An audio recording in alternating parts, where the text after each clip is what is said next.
Fantastic human.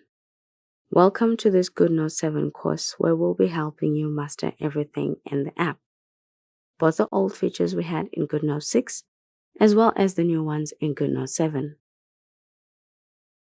The Goodnotes homepage is still simple with a collapsible left sidebar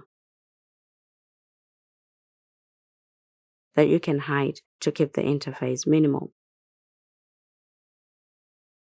That panel groups your core navigation into 3 quick access tabs: Documents, Favorites, and Shared, so you can reach recent files, starred items,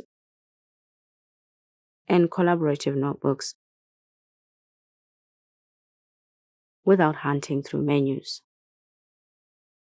A dedicated marketplace sits in the sidebar, offering a growing library of templates and assets. Pro users can browse more than 1,000 free resources,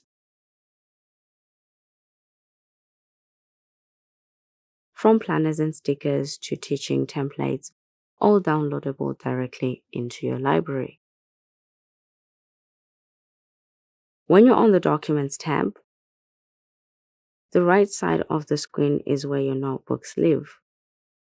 It is a tidy, scrollable view of notebooks and folders that makes it easy to open, organize, or drag items between collections.